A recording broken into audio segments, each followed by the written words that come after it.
नमस्कार दोस्तों, मैं Indresh sir SP Shukla educate में आप सभी लोगों का स्वागत, अभिनंदन, वंदन है। आज हम लोग चर्चा करेंगे अधिकार राइट्स के विषय में। जैसे आप देखेंगे टीजीटी पीजीटी में विशेष करके राइट्स पूछे जाते हैं, अधिकार पूछे जाते हैं।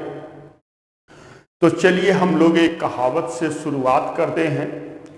एक कहावत आती है कि जवानी है अभी रोशन दिलों की बस्तियां कर लें, जवानी है अभी रोशन दिलों की बस्तियां कर लें, जिधर नदी बहती देखें उधर कश्तियां कर लें, जरा ठहरे किसी की याद में अपनी नींदें ना तागे त्यागे, ये नौकरी पाने का अवसर है, शिक्षक बनने का अवसर है, जरा से मस्तियां कर लें।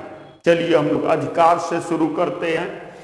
तो आज की जो हमारी टॉपिक है वह अधिकार है, राइट्स, अधिकार।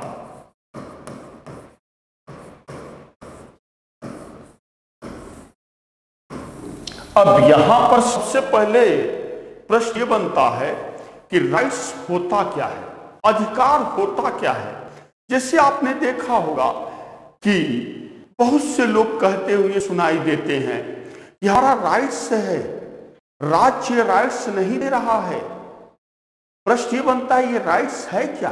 आपने सोशल मीडिया पर देखा होगा, पेपर में देखा होगा, न्यूज़पेपर में आपने देखा होगा, लोगों के बीच आपने मिले होंगे तो भी आपने देखा होगा अधिकार के बारे में चर्चा की जाती है।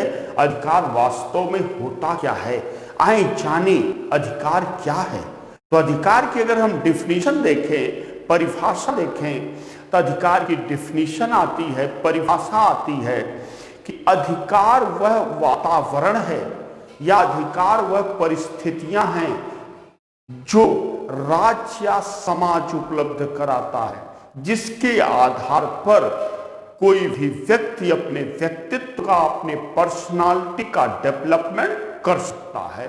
उसको हम बोलते हैं अधिकार या राइट्स कहते हैं। अगर हम इसकी परिभाषा को देखें तो इसकी परिभाषा क्या आती है अधिकार की, इसको हम परिभाषित करें। इसमें परिभाषा आती है कि अधिकार वह परिस्थितियां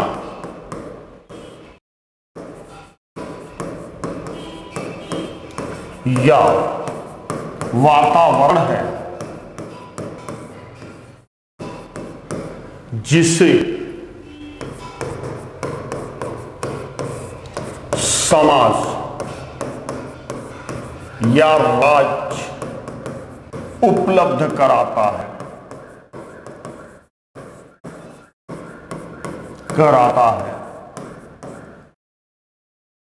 जिसके द्वारा कोई भी व्यक्ति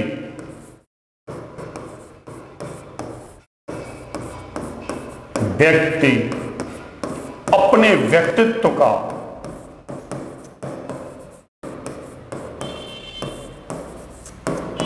विकास कर सकता है।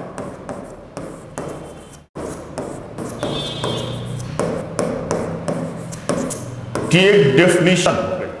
वास्तव में सही रूप से आप देखें कि अधिकार की डिफिनीशन अलग अलग विचारकों ने अलग अलग तरीके से दी है, इसलिए एक सही परिभाषा देना थोड़ा सा चैलेंज हो जाता है।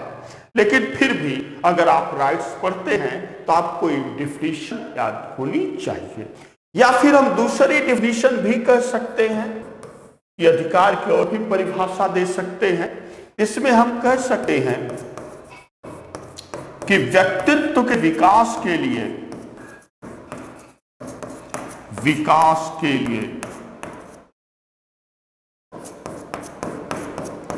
आवश्यक परिस्थितियां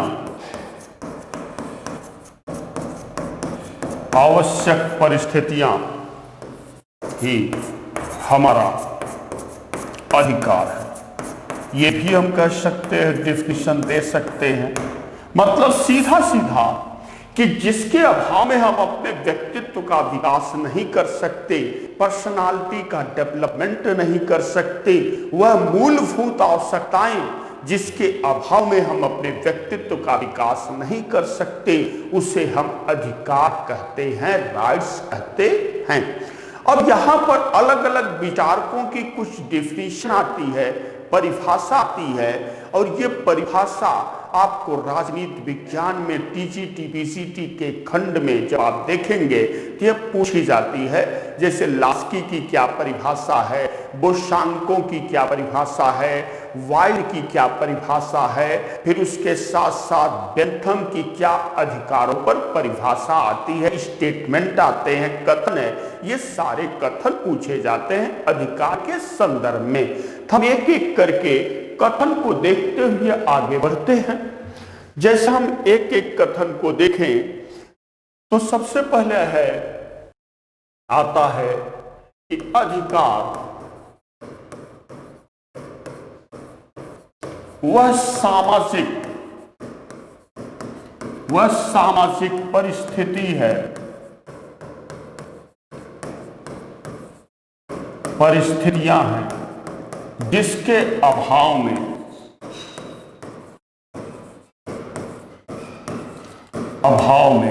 कोई भी व्यक्ति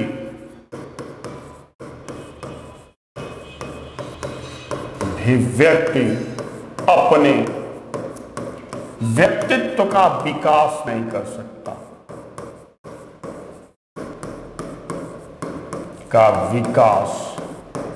नहीं कर सकता।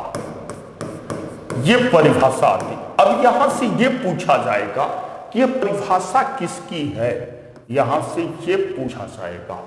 तो हम देखते हैं कि यह परिभाषा किसकी है। तो यह परिभाषा आपकी आती है, लास्की की यह परिभाषा है, और ये चीजें आपसे टीजीटी पीजीटी राजनीति विज्ञान के खंड में यह पूछी जाती है कि यह परिभाषा किसकी है या किसने यह परिभाषा दी है।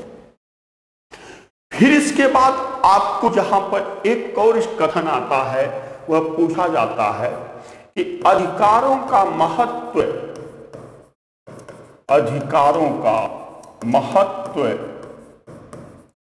कर्तव्यों के संसार में है। यह भी आपसे पूछा जाता है कि यह कथन किसका है। यह कथन है आपका वाइल्ड का कथन है। किसका कथन है? वाइल्ड का। यह कथन आपका है वाइल्ड का कथन है। इस चीज को आपको ध्यान देना होगा, यह भी आपसे पूछा गया है। यह कथन किसका है? वाइल्ड का है।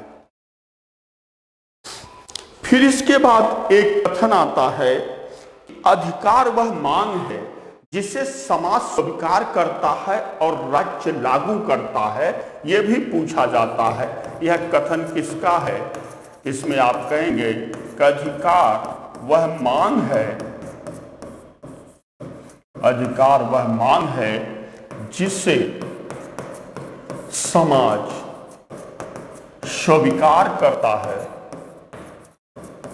स्वीकार करता है तथा राज्य लागू करता है। यह भी आपसे पूछा जाएगा कि यह कथन किसका है। यह कथन है बोशांके का, यह कथन है।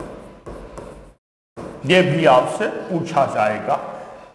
फिर इसके साथ साथ एक और अधिकार की डिफिनीशन आती है कि जिसे हम वास्तव में अधिकार कहते हैं, जिसे हम वास्तव में अधिकार कहते हैं, अधिकार कहते हैं, वह कानून है। वह क्या है? कानून है। यह भी आपसे पूछा जाएगा। तो यह कथन किसका है? तो यह कथन आपका है बेंथम का। यह स्टेटमेंट है बेंथम का। यह भी आपसे पूछा जाएगा। फिर इसके बाद एक और आपसे स्टेटमेंट है कि अधिकार अधिकार केवल कानूनों का फल है, कानूनों का फल है। कानून के पहले कोई अधिकार नहीं, के पहले कोई अधिकार नहीं,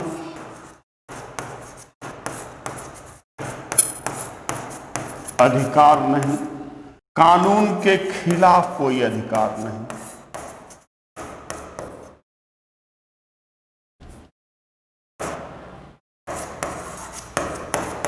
के खिलाफ कोई अधिकार नहीं। ये भी आपसे पूछा जा रहा है, ये भी कथन किसका है? बेंथम का यह कथन। अब आप जब भी राजनीति विज्ञान टीजीटी पीजीटी के सेगमेंट में आप अध्ययन करेंगे तो ये सारी चीजें आपको जाननी आवश्यक हो जाती हैं, क्योंकि ये सारी चीजें आपसे पूछी जाती हैं। अब हम लोगों को विशेष करके पढ़ना है अधिकारों का वर्गीकरण, क्लासिफिकेशन के बारे में अब हम लोगों को अध्ययन करना है कि अधिकार कितने प्रकार के होते हैं। ये सारी चीजें हम लोग अध्ययन करेंगे, तो इसी कड़ी में हम लोग आगे बढ़ते हैं। अब हम लोग विशेष करके देखते हैं कि अधिकारों का वर्गीकरण पर आते हैं, क्लासिफिकेशन पर आते हैं। अब इस चीज को आपको बहुत बेटर तरीके से जानना होगा। इसके वर्गीकरण पर आते हैं, इसमें हम देखेंगे कि अधिकार अगर आप देखें तो मुख्य रूप से दो प्रकार के आपको राइट्स मिलेंगे। मुख्य रूप से मेनली आपको दो प्रकार के राइट्स आपको दिखाई देंगे। एक आपका है नैतिक अधिकार, मोरल राइट्स है, नैतिक अधिकार आपको मिलेगा, मोरल राइट्स आपको मिलेगा। और दूसरा आपका है कानूनी अधिकार, आपका दूसरा है कानूनी अधिकार। ये दो चीजें आपको मिलेंगी। तो मुख्य रूप से राइट्स दो ही प्रकार के होते हैं, एक नैतिक अधिकार और दूसरा कानूनी अधिकार। फिर इसके बाद अब हमको विशेष करके जानना है कि कानूनी अधिकार पर अब हम लोग चलते हैं। कानूनी अधिकार को हम देखते हैं कि कानूनी अधिकार कितने प्रकार के होते हैं, ये आपको विशेष करके अब जानना है। तो कानूनी अधिकार भी दो प्रकार के होते हैं। एक को हम बोलते हैं सामाजिक अधिकार, एक को हम बोलेंगे सामाजिक अधिकार या नागरिक अधिकार या नागरिक अधिकार। इसको हम बोलते हैं सामाजिक अधिकार या नागरिक अधिकार। और दूसरे को हम बोलेंगे कि राजनीतिक अधिकार,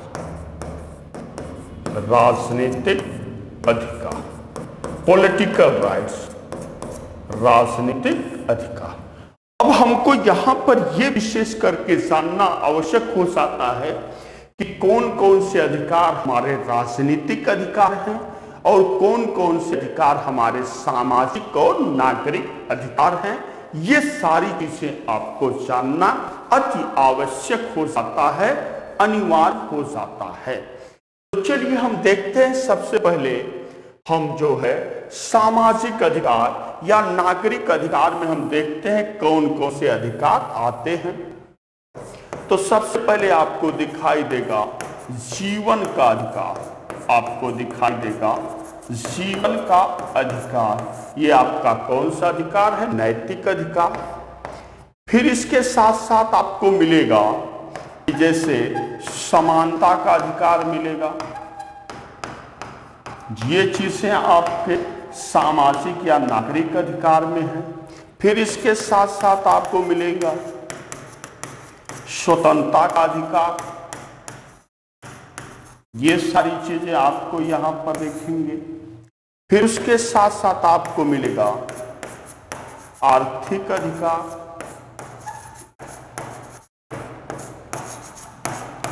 आर्थिक अधिकार। फिर इसके बाद आपको अगर इसी में नागरिक या सामाजिक अधिकार में देखेंगे तो इसमें आपको मिलेगा कि शिक्षा का अधिकार,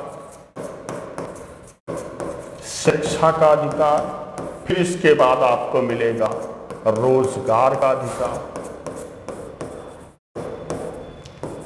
रोजगार का अधिकार आपको मिलेगा यहाँ पर, फिर उसके साथ साथ परिवार का अधिकार, ये भी, फिर उसके साथ साथ आत्मरक्षा का अधिकार, आत्मरक्षा का अधिकार। ये सारे अधिकार आपको किस श्रेणी में आते हैं? सामाजिक या नागरिक अधिकार की श्रेणी में ये सारी चीजें आती हैं। अब इसके साथ साथ आपको ये देखना यहां पर आवश्यक हो जाता है कि जो है आपका राजनीतिक अधिकार को हमको विशेष करके जानना है कि राजनीतिक अधिकार में कौन कौन से अधिकार आपको आएंगे।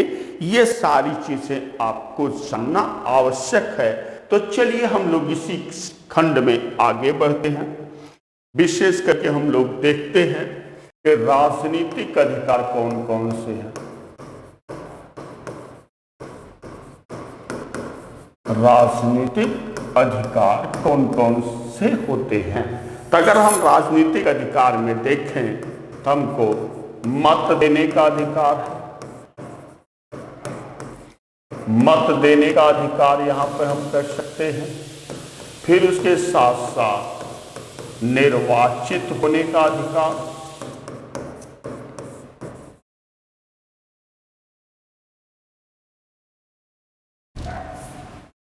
निर्वाचित होने का अधिकार यहां पर होगा। फिर उसके साथ साथ है कि सार्वजनिक पद प्राप्त करने का अधिकार,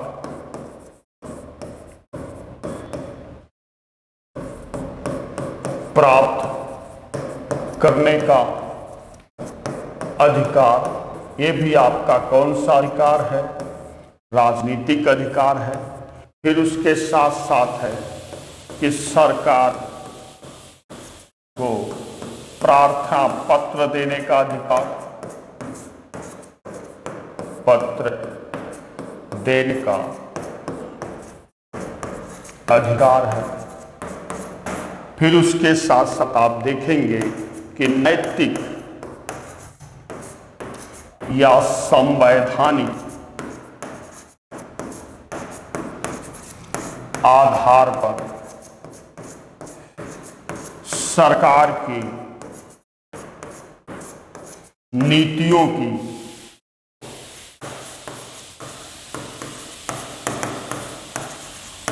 आलोचना करने का अधिकार, आलोचना करने का अधिकार। ये आपने पूरी तरह से अधिकारों का क्लासिफिकेशन देखा, वर्गीकरण आपने देखा पूरी तरह से। अब इसके साथ साथ अब हमको पढ़ना होता है कि अधिकारों के सिद्धांत कौन कौन से हैं। अब जो है इसमें ये चीजें अध्ययन करना है, अधिकारों के सिद्धांत के बारे में, किस किस सिद्धांत पर हमको विशेष करके जो है चर्चा करना या अध्ययन करना आवश्यक होता है। तो हम लोग चलते हैं कि अब हम लोग अधिकारों के सिद्धांत की तरफ चलते हैं। अधिकारों का सिद्धांत, इसकी तरफ अब हम लोग चलते हैं, मोमेंट करते हैं। तो कौन कौन से सिद्धांत हमको अधिकारों का पढ़ना होता है? इसमें सबसे पहला आपका है कि अधिकारों का प्राकृतिक सिद्धांत, अधिकारों का प्राकृतिक सिद्धांत का हम लोग अध्ययन करते हैं। फिर इसके बाद है कि अधिकारों का वैधानिक या कानूनी सिद्धांत, हम लोग इसका अध्ययन करेंगे। फिर इसके बाद है कि अधिकारों का ऐतिहासिक सिद्धांत, ऐतिहासिक सिद्धांत का हम लोग अध्ययन करेंगे। फिर इसके साथ साथ है कि अधिकारों का मार्क्सवादी सिद्धांत, मार्क्सवादी सिद्धांत का हम लोग अध्ययन करेंगे। फिर इसके बाद है कि अधिकारों का आदर्शवादी सिद्धांत,